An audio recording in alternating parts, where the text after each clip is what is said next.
ನೀವು ಒಂದು ಹುಡುಗಿಯನ್ನು ಪ್ರೀತಿಸುತ್ತಾ ಅವರ ಹಿಂದೆ ಹೋದಷ್ಟು ಅವರು ನಿಮ್ಮನ್ನು ಕಡಿಮೆ ಪ್ರೀತಿಸುತ್ತಾರೆ ಅಥವಾ ನಿಮಗೆ ಕಡಿಮೆ ಬೆಲೆ ಕೊಡುತ್ತಾರೆ. ಇದು ನಿಮಗೆ ಗೊತ್ತಿರಲಿ. ನೀವು ಅವರನ್ನು ಫಾಲೋ ಜಾಸ್ತಿ ಮಾಡಿದಾಗ ಅವರು ಇನ್ನಷ್ಟು ಫಾಸ್ಟಾಗಿ ಓಡ್ತಾರೆ. ಆದರೆ ಒಂದು ಬೇಸರದ ಸಂಗತಿ ಎಂದರೆ ತಾನು ಪ್ರೀತಿಸುತ್ತಾ ಇರುವ ವ್ಯಕ್ತಿಯ ಜೊತೆ ವರ್ಷಾನುಗಟ್ಟಲೆ ಅವರ ಹಿಂದೆ ತಿರುಗಿ ಟೈಮ್ ವೇಸ್ಟ್ ಮಾಡಿ ಜೀವನ ಹಾಳಾದ ಮೇಲೆ ಇದು ಅವರಿಗೆ ತಿಳಿಯುತ್ತದೆ. ಆದರೆ ನಿಮ್ಮನ್ನು ಬಿಟ್ಟು ಹೋದ ವ್ಯಕ್ತಿ ನಿಮಗೆ ಏನನ್ನು ಕೊಡಲ್ಲ. ಆದರೆ ಈ ವಿಡಿಯೋದಲ್ಲಿ ಹುಡುಗಿಯರ ಜೊತೆ ಹೇಗೆ ವ್ಯವಹರಿಸಬೇಕೆಂದು ತಿಳಿಯೋಣ.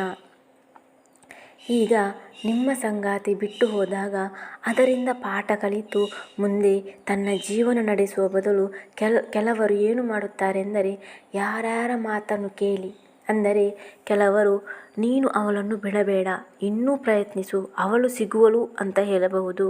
ಅಥವಾ ಅವಳಿಗೋಸ್ಕರ ಏನಾದರೂ ಮಾಡು, ಈ ಜಗತ್ತನ್ನೇ ಬೇಕಾದರೂ ಕೊಡು ಅಂತ ಹೇಳಿದಾಗ ನೀವೇನು ಮಾಡುತ್ತೀರಾ? ಅವರ ಇವರ ಮಾತು ಕೇಳಿ ನಿಮಗೆ ಬೆಲೆ ಇಲ್ಲದ ವ್ಯಕ್ತಿಯ ಜೊತೆ ಪುನಃ ರಿಲೇಷನ್ ಇಡಲು ಪ್ರಯತ್ನಿಸುತ್ತೀರಾ. ಆದರೆ ಹೀಗೆ ಮಾಡುವ ಬದಲು ಇದನ್ನು ಮಾಡಿದರೆ ನೀವು ಅವರ ಹಿಂದೆ ಹೋಗುವುದಲ್ಲ, ಅವರೇ ನಿಮ್ಮ ಹಿಂದೆ ಬರುವ ಹಾಗೆ ಮಾಡಬಹುದು. ಮೊದಲನೆಯದಾಗಿ, ನೀವು ಫಿನಾನ್ಷಿಯಲ್ ಗಟ್ಟಿಯಾಗಿ. ಹೌದು, ಫಿನಾನ್ಷಿಯಲಿ ನೀವು ಸ್ಟೇಬಲ್ ಆದಾಗ, ಅಂದರೆ ಈ ಸಮಾಜ ಏನು ಹೇಳುತ್ತೆ ಎಂದರೆ ಹಣ ಮುಖ್ಯವಲ್ಲ, ಗುಣ ಮುಖ್ಯ ಅಂತ. ಅದನ್ನು ಬಾಯಿ ಮಾತಲ್ಲೇ ಹೇಳುತ್ತಾರೆ ವಿನಃ ನಮ್ಮ ಕೈಯಲ್ಲಿ ಹಣ ಇಲ್ಲದಿದ್ದರೆ ನಮಗೆ ಮರ್ಯಾದೆ ಇಲ್ಲ. ಈಗಿನ ಸಮಾಜದಲ್ಲಿ ಒಳ್ಳೆಯ ಗುಣ ಇದ್ದು ಹಣ ಇಲ್ಲದಿದ್ದರೆ ನಮ್ಮನ್ನು ಕೀಳಾಗಿ ನೋಡುತ್ತಾರೆ ಅಲ್ವಾ? ಈ ಹುಡುಗರು ಏನು ಮಾಡುತ್ತಾರೆ ಎಂದರೆ ತನ್ನ ಜೀವನದ ಗುರಿಯತ್ತ ಗಮನ ಕೊಡದೆ ಪ್ರೀತಿ ಪ್ರೇಮ ಅಂತ ಬಲೆಗೆ ಸಿಲುಕಿ ಅವಳ ಹಿಂದೆಯೇ ಸುತ್ತುತ್ತಾ ಇರುತ್ತಾರೆ.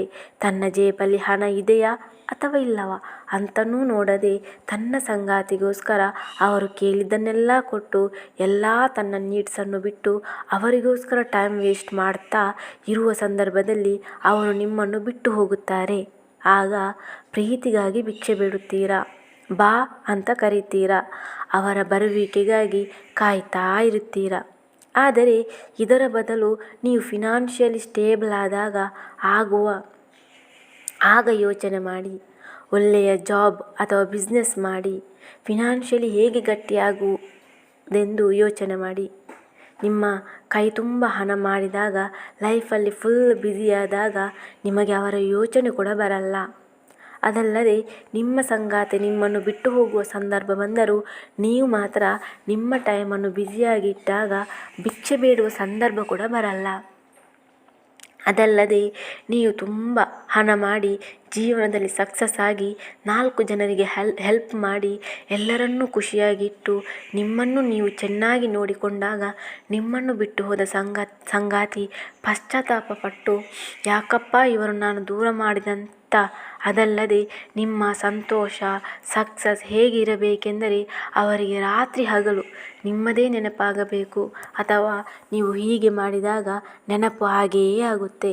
ಆದರೆ ಒಂದು ತಿಳಿದುಕೊಳ್ಳಿ, ಒಂದು ಹುಡುಗಿ ಮಾರು ಹೋಗುವುದು ನಿಮ್ಮತ್ರ ಇರುವ ದುಡ್ಡಿಗಲ್ಲ, ಅದರ ಹಿಂದೆ ಇರುವ ಆತ್ಮವಿಶ್ವಾಸಕ್ಕೆ ಮಾತ್ರ. ಸೆಕ್ಯೂರಿಟಿ, ಭದ್ರತೆ. ಅವಳು ನಿಮ್ಮ ಸುತ್ತ ಇರಬೇಕಾದರೆ ಅವಳ ಪ್ರಪಂಚ ಸುರಕ್ಷತೆ ಆಗಿದೆಯೇ ಅಂತ ಭಾವಿಸುತ್ತಾಳೆ. ಮತ್ತು ಅದಕ್ಕೋಸ್ಕರನೇ ಫಿನಾನ್ಷಿಯಲ್ ಸ್ಟೇಬಲ್ ಆಗಿರುವ ವ್ಯಕ್ತಿ ಹುಡುಗಿಯರ ಹಿಂದೆ ಹೋಗಲ್ಲ, ಯಾಕೆಂದರೆ ಅದರ ಅವಶ್ಯಕತೆಯೂ ಅವರಿಗಿರಲ್ಲ. ಸೊ ಇದಕ್ಕೆ ಹೇಳ್ತಾ ಇದ್ದೀನಿ, ಮೊದಲು ನಿಮ್ಮ ಗುರಿಯತ್ತ ಸಾಗಿ, ನೀವು ಫಿನಾನ್ಷಿಯಲ್ ಸ್ಟೇಬಲ್ ಆಗಿ. ಆದರೆ ನೀವು ಏನು ಮಾಡ್ತಾ ಇದ್ದೀರಾ? ನಿಮ್ಮ ಜೀವನದ ಉದ್ದೇಶದ ಕಡೆ ಫೋಕಸ್ ಮಾಡದೆ ಅದರ ಬೆನ್ನಟ್ಟದೆ ಹುಡುಗಿಯರ ಹಿಂದೆ ಹೋಗ್ತಾ ಇದ್ದೀರಾ ಅಲ್ವಾ? ಜೀವನದಲ್ಲಿ ನಾನು ಗೆಲ್ಲಬೇಕು ಅಂತ ತೀರ್ಮಾನ ಮಾಡುವ ಬದಲು ತನ್ನ ಸಂಗಾತಿಯನ್ನು ಗೆಲ್ಲಬೇಕು ಅಂತ ಇದ್ದೀರಾ. ಸೊ ನೀವು ಹೀಗೆ ಮಾಡಿದರೆ ಹುಡುಗಿಯರು ನಿಮ್ಮ ಹಿಂದೆ ಬರುವ ಬದಲು ನೀವೇ ಅವರ ಹಿಂದೆ ಹೋಗುವ ಪರಿಸ್ಥಿತಿ ಬರುತ್ತೆ. ಎರಡನೆಯದಾಗಿ, ನಿಮ್ಮ ಭಾವನೆಗಳ ಮೇಲೆ ನಿಮಗೆ ಕಂಟ್ರೋಲ್ ಇರಬೇಕು. ಹೌದು, ನೀವು ಎಷ್ಟೇ ಹಣ ಮಾಡಿ ಜೀವನದಲ್ಲಿ ಸಕ್ಸಸ್ ಆದರೂ ನಿಮ್ಮ ಭಾವನೆಗಳ ಮೇಲೆ ನಿಮಗೆ ಕಂಟ್ರೋಲ್ ಇಲ್ಲವಾದಲ್ಲಿ ಎಲ್ಲ ವೇಸ್ಟ್. ಅಂದರೆ ಕೆಲವರು ಹೇಗಿರುತ್ತಾರೆ ಎಂದರೆ ತನ್ನ ಸಂಗಾತಿಯನ್ನು ಪ್ರೀತಿಸುತ್ತಿರುವ ಸಂದರ್ಭದಲ್ಲಿ ಅವರ ಚಿಕ್ಕ ಚಿಕ್ಕ ಬದಲಾವಣೆಯನ್ನು ಕೂಡ ಸಹಿಸಲಾಗುವುದಿಲ್ಲ. ನೀವು ಕಾಲ್ ಮಾಡಿದಾಗ ಅವರು ಪಿಕ್ ಮಾಡದೇ ಇದ್ದಾಗ, ನಿಮ್ಮ ಮೆಸೇಜಿಗೆ ಅವರು ರಿಪ್ಲೈ ಕೊಡದೇ ಇದ್ದಾಗ ಅದನ್ನು ತಾಳ್ಮೆಯಿಂದ ಕಾಯದೆ ನೀವು ಎಮೋಷ್ನಲ್ ಡೌನ್ ಆಗ್ತೀರಾ. ಅಥವಾ ನಿಮ್ಮ ಪಾರ್ಟ್ನರ್ ಬೇರೆ ಯಾರೊಂದಿಗೂ ಟೈಮ್ ಪಾಸ್ ಮಾಡ್ತಾ ಇರುವಾಗ ಅದು ಕೂಡ ನಿಮ್ಮ ಎಮೋಷನನ್ನು ಡೌನ್ ಮಾಡ್ತದೆ. ಯಾಕೆಂದರೆ ನಿಮ್ಮ ಸಂತೋಷ ಅವರ ಕೈಯಲ್ಲಿ ಇರುತ್ತೆ. ನಿಮ್ಮ ಎಲ್ಲ ಪವರನ್ನು ನೀವು ಅವರಿಗೆ ಕೊಟ್ಟಿರುತ್ತೀರಾ. ಇದು ಬಾಯ್ಸ್ ಮಾತ್ರ ಅಲ್ಲ, ಗರ್ಲ್ಸ್ ಕೂಡ ಅಷ್ಟೇ. ಯಾವತ್ತು ನಮ್ಮ ಪವರನ್ನು ಅವರ ಕೈಯಲ್ಲಿ ಕೊಡ್ತೀವೋ ನಮ್ಮ ಸಂತೋಷದ, ಬೇಸರದ ಕೀಯನ್ನು ಅವರಲ್ಲಿ ಕೊಟ್ಟ ಹಾಗೆ. ಅವರು ಹೇಗೆ ಟ್ಯೂನ್ ಮಾಡ್ತಾರೆ ಅಂದರೆ ಅವರ ತಾಳಕ್ಕೆ ನಾವು ಕುಣಿಯುತ್ತೇವೆ. ಸೊ ನೀವು ಯಾವತ್ತು ಎಮೋಷ್ನಲಿ ಗ್ರೌಂಡೆಡ್ ಆಗಿರಬೇಕು. ಯಾಕೆಂದರೆ ಅವರ ಸಣ್ಣ ಬದಲಾವಣೆ ಕೂಡ ನಿಮಗೆ ಯಾವ ತೊಂದರೆ ಕೂಡ ಉಂಟು ಮಾಡಬಾರದು. ಬೇಕಾದರೆ ಗಮನಿಸಿ, ನೀವು ನಿಮ್ಮ ಸಂಗಾತಿಯನ್ನು ಜಾಸ್ತಿ ಕೇರ್ ಮಾಡಿದಷ್ಟು ಅವರು ನಿಮ್ಮಿಂದ ದೂರನೇ ಆಗ್ತಾರೆ ಅಲ್ವಾ. ಸೊ ನೀವು ಎಮೋಷ್ನಲಿ ಎಷ್ಟು ಗಟ್ಟಿಯಾಗಬೇಕಂದ್ರೆ ಅವರು ಇದ್ದರೂ ಇಲ್ಲದಿದ್ದರೂ ನಿಮ್ಮಲ್ಲಿ ಯಾವ ಚೇಂಜಸ್ ಕೂಡ ಎಮೋಷ್ನಲಿ ಆಗಬಾರದು. ಆದರೆ ಒಂದು ಮಾತು, ಎಲ್ಲ ಹುಡುಗಿಯರು ನಿಮ್ಮ ಜೀವನದಲ್ಲಿ ಆಟವಾಡಲ್ಲ. ಕೆಲವು ಸಂದರ್ಭ ಅವರನ್ನು ನಿಮ್ಮಿಂದ ದೂರ ಮಾಡುವ ಹಾಗೆ ಮಾಡಬಹುದು.